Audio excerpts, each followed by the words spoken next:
Shalom, apa kabar kalian yang ada di sana? Saya berharap kalian baik-baik saja dan masih dalam pemeliharaan Tuhan Yesus Kristus. Amin. Saudara yang saya kasihi di dalam Kristus Yesus, pada saat ini lagi saya kembali bersama dengan saudara untuk memberkati kita semuanya, dan tentunya kita semua masih sama-sama mau belajar dan mendalami akan kebenaran Tuhan. Untuk itu Bapak Ibu Saudara-saudara yang terkasih di dalam nama Tuhan Yesus, tanpa firman yang ada di dalam hidup kita, kita tidak bisa berbuat apa-apa. Tanpa firman yang hidup yang kita alami, yang kita rasakan bagi hidup kita, kita tidak bisa berbuat apa-apa. Tetapi hanya karena firman Tuhan yang akan menghidupkan kita untuk selama-lamanya sampai kekekalan di dalam Kristus Yesus. Bapak Ibu Saudara yang terkasih di dalam Kristus Yesus, mari kita sama-sama membuka Alkitab kita sebagai renungan kita pada saat ini, yaitu terambil dari surat Kolose, surat Kolose pasal 2 ayatnya yang ke-20 dan pasal 3 ayatnya yang keempat. Jadi kita membacanya ada 2 pasal dan 2 ayat. Yang pertama pasal 2 ayat 20, pasal 3 ayatnya yang keempat dari surat Kolose. Saya coba memberikan tema atau judul kepada kita saat ini, yaitu kehidupan yang benar. Tentunya di dalam Yesus, bukan kehidupan oleh pujian diri sendiri. Ya, sekali lagi, kehidupan yang benar di dalam Yesus bukan kehidupan karena pujian diri sendiri. Kalau kita melihat dari latar belakang penulisan surat Kolose ini, yaitu penulisnya adalah Rasul Paulus sendiri dengan Timotius, saudara kita. Kita bisa melihat Kolose 1 ayat 1. Waktu penulisan ini yaitu berkisar 62 tahun Masehi, dan bertempat di kota Roma tempat Paulus dipenjarakan. Kita bisa melihat saudara di Kolose 4 ayat 3, 10 dan 18. Kalau kita bisa melihat kembali bahwa tema besar seluruh di Kolose ini yaitu keunggulan Kristus. Ya, keunggulan Kristus, kemuliaan Kristus melampaui segalanya. Nah, dia memiliki 4 pasal dan mempunyai 95 ayat dan memiliki 1998 kata di dalam surat Kolose ini. Kota Kolose terletak dekat Laodikia. Kita bisa bandingkan Kolose 4 ayat 16 di bagian barat daya Asia Kecil, kira-kira mungkin 160 km tepat di sebelah timur kota Efesus. Agaknya jemaat Kolose telah didirikan sebagai akibat 3 tahun pelayanan yang luar biasa dari Rasul Paulus itu sendiri di Efesus. Kita bisa melihat saudara Kisah Rasul 20 ayat 31. Pengaruh pelayanannya begitu besar, yang begitu luar biasa dan luas jangkauannya, sehingga semua penduduk Asia mendengarkan firman Allah, baik orang Yahudi maupun orang Yunani. Kita bisa melihat Kisah Rasul 19 ayat 10. Walaupun Paulus sendiri mungkin tidak pernah mengunjungi Kolose. Kita bisa melihat Kolose 2 ayat 1. Tetapi ia telah memelihara hubungannya dengan gereja itu melalui Epafras, temannya. Ya, ketika ia berada di penjara. Seorang yang bertobat di bawah pelayanannya dan rekan kerjanya dari Kolose. Alasan untuk menulis surat ini adalah munculnya ajaran palsu yang mengancam masa depan rohani jemaat Kolose pada waktu itu. Kita bisa melihat saudara Kolose 2 ayat 8. Ketika Epafras, seorang pemimpin dalam gereja Kolose dan boleh jadi pendirinya, mengadakan perjalanan untuk mengunjungi Paulus dan memberitahukan tentang situasi yang dialami saat ini di jemaat Kolose. Paulus menanggapinya dengan menulis surat ini, saudara, walaupun ia berada di dalam penjara. Pada waktu itu ia berada di tahanan, saudara. Mungkin sekali di Roma sambil menantikan naik bandingnya kepada Kaisar. Ya. Saudara, kalau kita melihat kembali di dalam surat ini, ya, apa sih yang kita ketahui tentang kehidupan di dalam Kristus Yesus? Ya, apa yang kita ketahui? Mengapa dikatakan kehidupan yang benar di dalam Yesus? Bukan karena memuji diri sendiri, bukan karena pujian. Yang pertama, saudara, kita bisa melihat ayat. Kita lihat dulu di ayat 2 pasal 20 di ayat 20 sampai ayat ke-22 ini. Di sini ada kata roh-roh dunia. Ya. Ya. Di sini ada kata rupa-rupa aturan. Roh-roh dunia berarti dalam bahasa lainnya adalah stoicheia. Diidentifikasi sebagai pertama, kekuatan-kekuatan jahat yang kepadanya telah diberi kuasa atas dunia ini dan karenanya juga atas manusia. Kita boleh membandingkannya di pasal 2 ayat 15, saudara. Dan kedua, kekuatan-kekuatan seperti malaikat pada umumnya yang menjadi perantaran dalam penyampaian hukum Taurat pada zaman lama menggunakan kekuatan tertentu terhadap manusia. Ya, itu yang disebut dengan roh-roh dunia atau rupa-rupa roh atau rupa-rupa dunia. Ya, rupa-rupa aturan. Nah, beberapa penafsiran, misalnya seorang Motley menerjemahkan frasa ini dengan pengajaran duniawi, yakni ritualisme Yahudi itu atau kafir yang berhadapan dengan kemerdekaan dari roh. Ya. Di Kalvari orang-orang Kristen telah mati bersama-sama dengan Kristus terhadap aman yang lama, dan oleh karena itu mereka tidak boleh hidup seakan-akan dunia. Kosmos dalam bahasa lainnya atau rupa-rupa peraturannya masih memiliki kekuasaan atas mereka. Kita bisa melihat Roma 6. Tunduk kepada hal-hal yang akan binasa berarti mengaku menjadi bagian dari zaman lama yang akan berlalu itu. Umat Adam yang fana. Ya, kita bisa lihat di 1 Korintus 15 ayat 45 sampai 50. Dan tindakan tersebut juga berarti mengingkari kehidupan zaman baru yang di dalamnya melalui tubuh Kristus yang sudah bangkit itu orang Kristen telah dimasukkan. Nah, saudara, kita akan masuk di dalam pembahasan kita di saat ini, ya, yaitu mengapa dikatakan bahwa hidup yang benar di dalam Kristus bukan karena pujian. Yang pertama, oleh karena bukan memuji diri sendiri, saudara.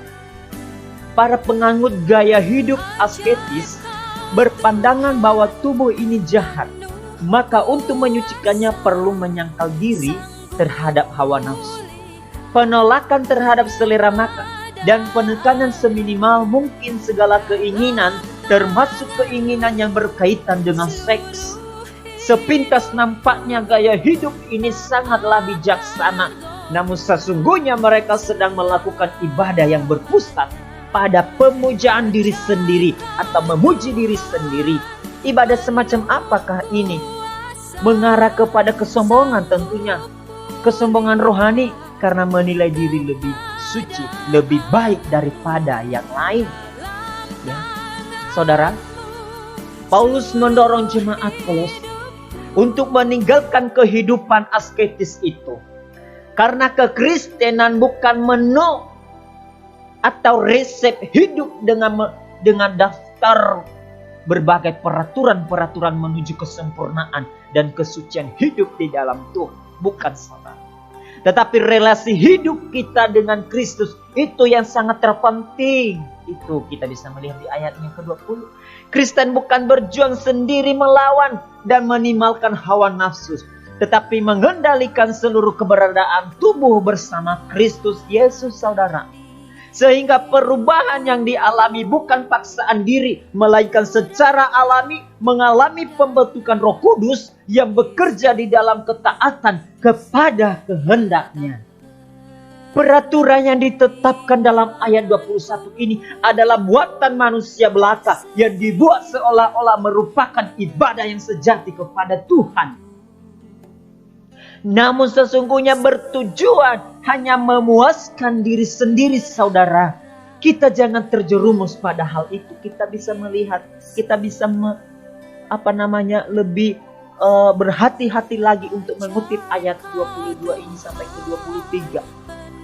Pengendalian diri semacam ini justru akan menyebabkan kemunduran rohani saudara dan saya dan kepada anak-anak Tuhan yang lain, karena lebih cenderung lebih memusatkan kepentingan diri sendiri, lebih mementingkan legalitas daripada loyalitas kita.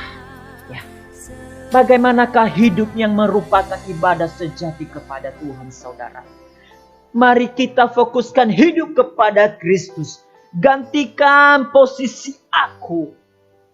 Kita garis bawahi aku di situ, berarti kita lebih tinggi, lebih berada di atas Kristus. Kita gantikan posisi aku itu dalam tahta kehidupan dengan Kristus Yesus. Kita bisa melihat ayat 1 sampai 4. Maka bukan lagi perkara dunia dan segala kenikmatan semuanya yang menjadi tujuan akhir hidup kita, melainkan bagaimana hidup saudara dan saya untuk mempertuhankan Kristus Yesus setiap hari bagi hidup kita. Perubahan hidup ini memang tidak secara otomatis, tidak secara instan. Penggantian posisi aku kepada Kristus Yesus harus radikal. Dengan demikian, fokus hidup kita menjadi jelas, dan kita mengarahkan hidup ini sepenuhnya secara pasti. Saudara dan saya, kita harus mengetahui akan hal demikian. Tanpa sadar mungkin kita menjanjikan ibadah yang berpusat pada diri sendiri, sehingga posisi Kristus kita abaikan, saudara. Pujian dan pengakuan tentang Dia yang manis terucapkan di bibir.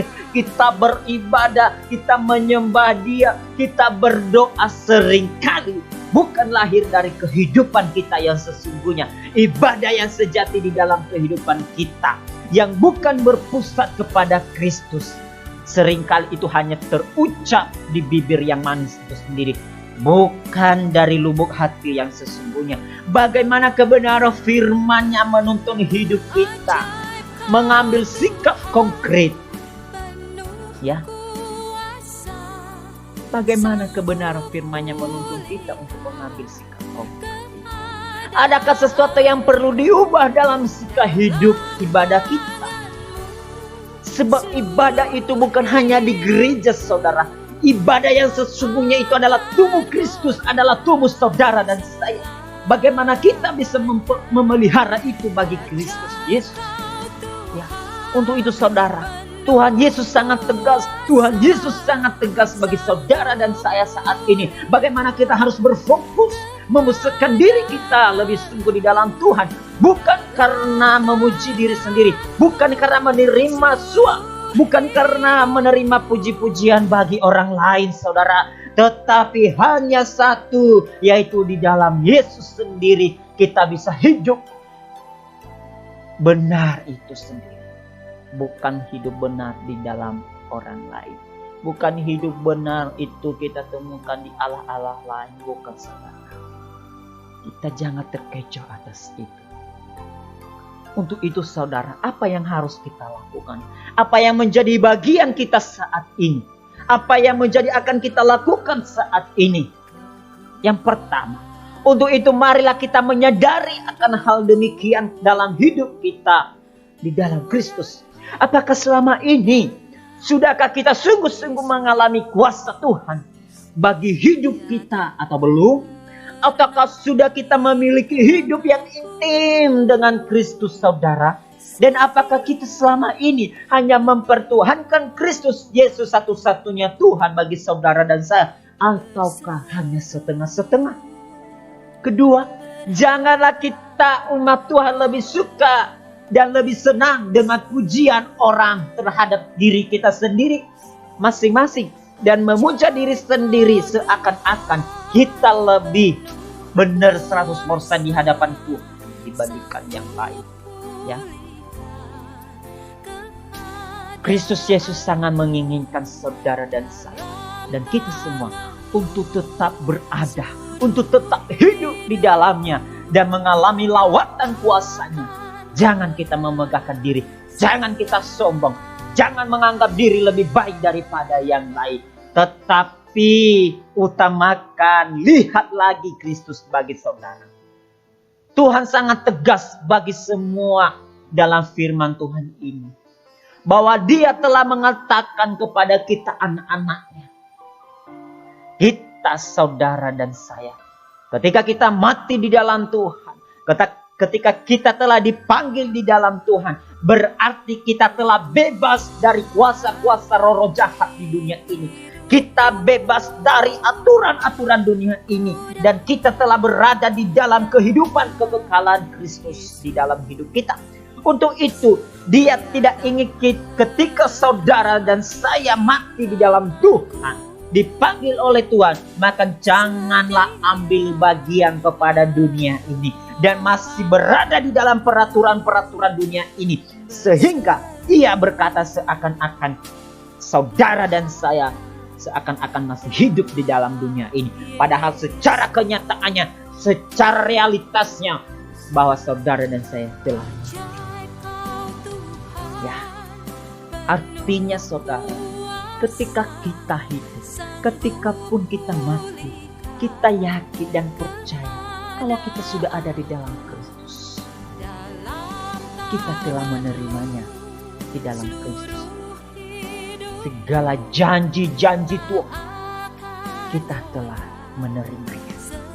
Untuk itu, ketika kita yakin, ketika kita mati di dalam Tuhan, maka Dia akan menyatakan dirinya sendiri kepada saudara dan saya dan kepada kita semuanya. Maka genaplah segala firman-Nya, maka genaplah segala perkataan firman, maka genaplah segala janji-janji Tuhan bagi hidup saudara dan saya, bahwa hidup kita tidaklah sia-sia, malahan hidup kita ini, kematian yang kita alami, penderitaan yang kita alami, sekalipun penganiayaan, tidak sia-sia, tetapi kita beruntung ada di dalam Kristus Yesus. Amin saudara. Ya, demikian sejauh pembacaan firman Tuhan pada kita saat ini. Biarlah kita sungguh-sungguh mengalami kuasa Tuhan. Marilah kita sungguh-sungguh lagi berada di dalam Kristus saudara. Ya, kita harus mengalami kelawatan Tuhan. Kita percaya segala masalah, segala tantangan hidup, masalah di dunia ini, ketika Anda berada dalam pergumulan yang berat, keluarga yang hancur, sekolah hancur, segalanya gagal dan gagal total. Saudara mungkin dalam keadaan sakit. Ketika kita hidup di dalam Tuhan Yesus, ketika kita berfokus di dalam Tuhan Yesus, ketika kita hidup benar di dalam Yesus, bukan karena pujaan diri sendiri, maka saudara yakin dan percaya engkau telah menerimanya. Dengan iman dan keyakinan, engkau akan mengalami kuasa Tuhan saat ini pun dan sampai selama-lamanya. Itulah iman di dalam Tuhan Yesus. Itulah kita umat-umat Tuhan yang dibenarkan, yang berada di dalam Tuhan Yesus Kristus. Demikianlah saudara, mari kita merenungkan kembali firman ini, dan kita akan benar-benar mengalami kuasa Tuhan.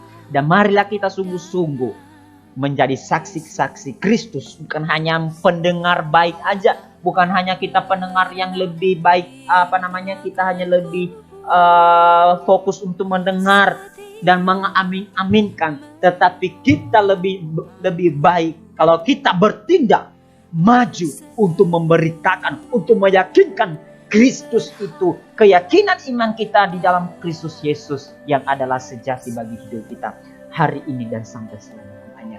Demikianlah Tuhan Yesus memberkati saudara dan saya. Sampai jumpa di bagian firman Tuhan selanjutnya. Di dalam nama Tuhan Yesus Kristus.